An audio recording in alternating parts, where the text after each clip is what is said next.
Hello everyone, आपका स्वागत है सीक्रेट जीएस के यूट्यूब चैनल पर।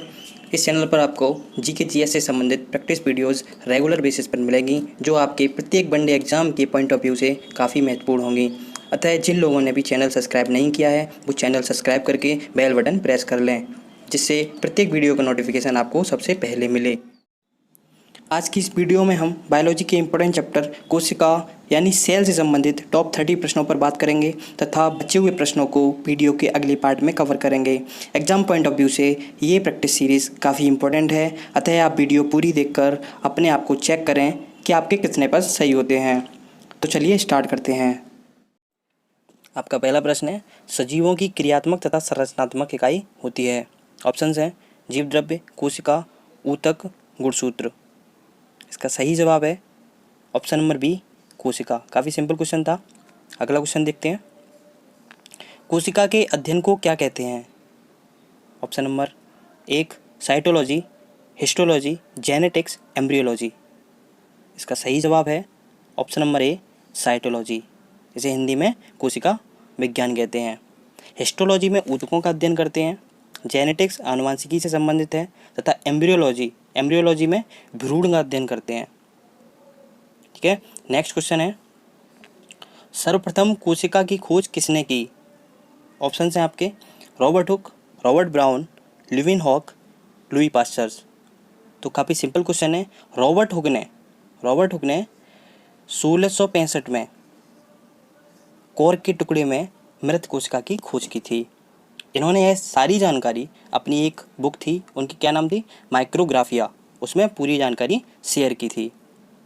तो अगला क्वेश्चन है, रॉबर्ट हुक की प्रसिद्ध पुस्तक का नाम क्या है? अभी पिछले क्वेश्चन में बात की थी। रॉबर्ट हुक की जो प्रसिद्ध पुस्तक थी, क्या नाम था उसका? माइक्रोग्राफिया, जिसमें उन्होंने सेल की जो जानकारी इकट्ठी की थी वो सारी शेयर की थी। अगला क्वेश्चन है, जीवित कोशिका की खोज किसने की? ऑप्शंस हैं Robert Hooke, Robert Brown, Leeuwenhoek, Louis Pasteur. तो जो जीवित कोशिका की खोज की थी वो लिविनहॉक ने की थी, लेकिन मृत कोशिका की खोज रॉबर्ट हुक ने की थी। ये लिविनहॉक हॉलैंड के निवासी थे। अगला प्रश्न है, जीव द्रव्य जीवन का भौतिक आधार है, यह कथन किसका है? ऑप्शंस हैं हक्सले, लिविनहॉक, लुई पास्चर तथा पुरकिंजे। तो जीव द्रव्य जीवन का भौतिक आधार है, ये किसने कहा था? ये कहा था जूलियस हक्सले ने। अगला प्रश्न है, कोशिका सिद्धांत किसने दिया? ऑप्शंस हैं वॉटसन तथा क्रिक ने, रॉबर्ट हुक ने, लुई पास्चर ने, स्लाइडेन तथा स्वान ने। तो इसका सही आंसर है स्लाइडेन। जर्मन के वैज्ञानिक थे स्लाइडेन तथा स्वान। इन्होंने 1838 तथा 39 में ये कोशिका सिद्धांत दिया। इसके अनुसार क्या था कि जीव जो हमारे सजीवों का शरीर है वो छोटी छोटी कोशिकाओं से मिलकर बना है। अगला कुछ प्रश्न देखते हैं, जीव द्रव्य का नाम किसने दिया? काफ़ी इंपॉर्टेंट क्वेश्चन है, कई बार घुमा घुमा के क्वेश्चन आता है कि जीव द्रव्य का नाम किसने दिया या जीव द्रव्य को की खोज किसने की। तो इसका आंसर है जीव द्रव्य का जो नाम दिया था वो दिया था पुरकिंजे ने, लेकिन जो इसकी खोज की थी वो ऑप्शन नंबर डी, डुजार्डिन ने की थी। तो ध्यान रखना है इस चीज़ को। अगला प्रश्न है, केंद्रक की खोज किसने की? Robert Hooke, Robert Brown, Leeuwenhoek, Louis Pasteur. ये काफ़ी सिंपल क्वेश्चन है, कई बार रिपीट भी हुआ है। तो इसका आंसर है B, Robert Brown. Robert Brown ने केंद्रक की खोज की। अगला प्रश्न है, नई कोशिकाओं का निर्माण पहले से मौजूद कोशिकाओं से होता है, यह कथन किसने दिया? ऑप्शन है फ्लेमिंग, रुडोल्फ विर्चो, बोल्डेयर या लुई पास्चर। इसका सही जवाब है रुडोल्फ विर्चो। रुडोल्फ विर्चो ने कहा था कि जो कोशिकाओं का निर्माण होता है वो पहले से मौजूद कोशिकाओं से होता है, अतः इन्होंने सेल डिवीजन की बात कही थी। अगला प्रश्न है, फादर ऑफ इंडियन साइटोलॉजी किसे कहा जाता है? Hargobind Khorana, Arun Kumar Sharma, Swaminathan, Robert hook.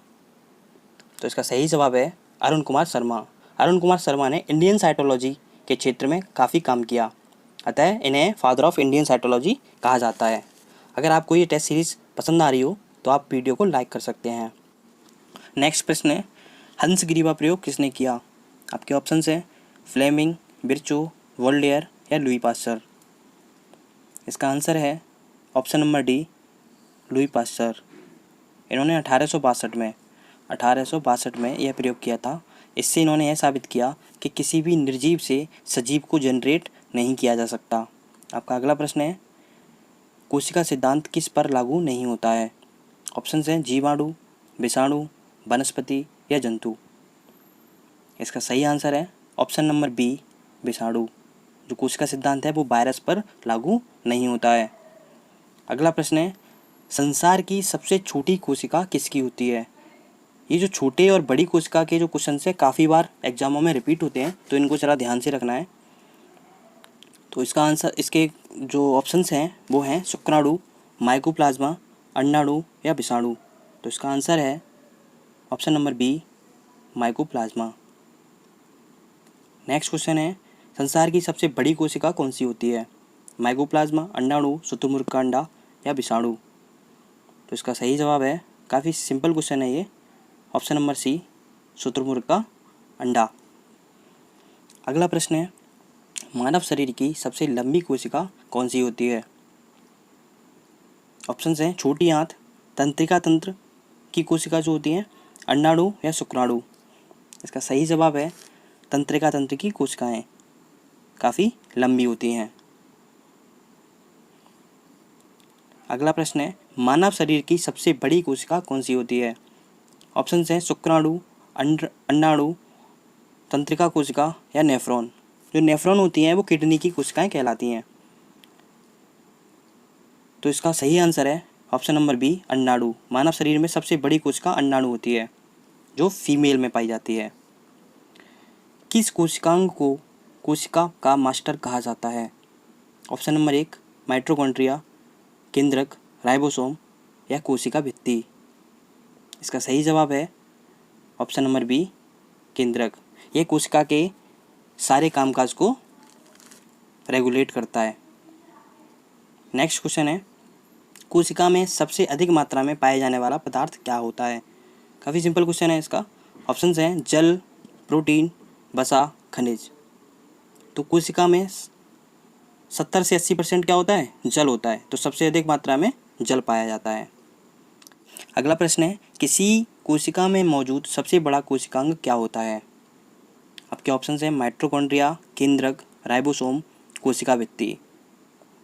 इसका सही आंसर है ऑप्शन नंबर बी, केंद्रक। केंद्रक कोशिका में सबसे बड़ा कोशिकांग होता है, उसके बाद में माइटोकॉन्ड्रिया होता है। अगला प्रश्न है, जंतु कोशिका में कौन से कोशिकांग नहीं पाए जाते? ऑप्शंस हैं कोशिका भित्ति, लवक, लाइसोसोम। ऑप्शन नंबर डी है ए और बी दोनों। तो ऑप्शन नंबर एक, कोशिका भित्ति। कोशिका भित्ति किस में पाई जाती है? प्लांट सेल में, बैक्टीरिया में या फिर फंजाई में। अगला ऑप्शन है लवक। लवक भी किस में पाए जाते हैं? प्लांट सेल में पाए जाते हैं। लाइसोसोम, ये लाइसोसोम आपके जंतु कोशिका में पाए जाते हैं। तो अतः इसका जो ऑप्शन नंबर डी है, ए और बी ये नहीं पाए जाते, तो इसका ऑप्शन नंबर डी सही हो जाएगा। अगला प्रश्न है, प्लांट सेल में उपस्थित कोशिका भित्ति किस पदार्थ की बनी होती है? ये भी काफ़ी रिपीट होता है क्वेश्चन। इसके ऑप्शन है प्रोटीन, सेलुलोज, सुक्रोज तथा माल्टोज। तो इसका सही जवाब है इसका ऑप्शन नंबर बी, सेलुलोज। अगला प्रश्न है, कोशिका का ऊर्जा गृह किसे कहा जाता है? एक और बहुत ज़्यादा रिपीट होने वाला क्वेश्चन, कोशिका का ऊर्जा गृह किसे कहा जाता है? ऑप्शन है माइटोकॉन्ड्रिया, केंद्रक, लाइसोसोम, राइबोसोम। तो इसका आंसर एक हो जाएगा माइटोकॉन्ड्रिया। इसको हिंदी में सूत्र कणिका भी बोलते हैं। सूत्र कणिका, एग्जाम में सूत्र कणिका के नाम से भी आ सकता है, तो ध्यान रखना है। अगला सवाल है, पादप कोशिका तथा जंतु कोशिका के बीच की कड़ी है। ऑप्शन है अमीबा, यूग्लिना, बैक्टीरिया या वायरस। इसका आंसर है यूग्लिना। यूग्लिना एक बैक्टीरिया है जिसमें क्लोरोफिल भी पाया जाता है। अतः पादप कोशिका तथा जंतु कोशिका के दोनों गुण पाए जाते हैं, जिसे इन दोनों के बीच की कड़ी कहते हैं। अगला प्रश्न है, पादप कोशिकाओं में क्या नहीं पाया जाता? ऑप्शन है लवक, कोशिका भित्ति, राइबोसोम या सेंट्रियोल। तो पादप कोशिकाओं में लवक भी पाए जाते हैं, कोशिका भित्ति भी पाई जाती है, राइबोसोम भी पाए जाते हैं। तो इसका आंसर हो जाएगा सेंट्रियोल। जो सेंट्रियोल होते हैं वो जंतु कोशिकाओं में पाए जाते हैं। अगला प्रश्न है, इनमें से कौन से कोशिकांग एकल झिल्ली से, इनमें से कौन से कोशिकांग एकल झिल्ली से घिरे होते हैं? ऑप्शन है माइटोकॉन्ड्रिया, क्लोरोप्लास्ट, गोल्गी बॉडी या राइबोसोम। तो इसका आंसर है option number C, Golgi body. Golgi body के ऊपर सिंगल मेम्ब्रेन होता है। अगला क्वेश्चन है, इनमें से कौन से कोशिकांग दोहरी झिल्ली से घिरे होते हैं? ऑप्शंस हैं राइबोसोम, एंडोप्लाज्मिक रेटिकुलम, माइटोकॉन्ड्रिया या लाइसोसोम। इसका आंसर हो जाएगा ऑप्शन नंबर सी, माइटोकॉन्ड्रिया। जो माइटोकॉन्ड्रिया होती है वो डबल मेम्ब्रेन से घिरी होती है। नेक्स्ट क्वेश्चन है, इनमें से किस कोशिकांग के ऊपर कोई झिल्ली नहीं होती? कोई झिल्ली नहीं होती। तो वो कौन सा कोशिकांग है? माइटोकॉन्ड्रिया है या क्लोरोप्लास्ट है, गोल्गी बॉडी है या राइबोसोम है? तो इसका आंसर हो जाएगा option number D, ribosome. Ribosome के ऊपर कोई भी मेम्ब्रेन नहीं होती। अगला प्रश्न है, कवक की कोशिका भित्ति किसकी बनी होती है? इसका ऑप्शन है सेलुलोज, वसा, काइटिन या प्रोटीन। तो इसका सही आंसर है ऑप्शन नंबर सी, काइटिन। जो सेलुलोज होता है उसकी प्लांट की जो कोशिका भित्ति होती है वो किसकी बनी होती है? सेलुलोज की। लेकिन जो काइटिन, कवक की जो कोशिका भित्ति होती है वो काइटिन की बनी होती है। आज की वीडियो का लास्ट क्वेश्चन है, प्रोटीन का कारखाना किसे कहा जाता है? ऑप्शन है माइटोकॉन्ड्रिया, क्लोरोप्लास्ट, गोल्गी बॉडी या राइबोसोम। काफ़ी रिपीटेड क्वेश्चन है। इसका आंसर है option number D, ribosome. Ribosome कोशिका में प्रोटीन संश्लेषण का कार्य करता है, इसलिए इसे प्रोटीन का कारखाना कहा जाता है। अब आगे की जो सेल से संबंधित 30+ क्वेश्चन की वीडियो है वो जल्दी चैनल पर अपलोड हो जाएगी। अतः जिन लोगों ने चैनल सब्सक्राइब नहीं किया है वो चैनल को सब्सक्राइब कर लें तथा बेल बटन को प्रेस कर लें, जिससे आगे की जो वीडियो आएंगी उनका नोटिफिकेशन आपको सबसे पहले मिले। तो जल्दी मिलते हैं नेक्स्ट वीडियो में। जय हिंद।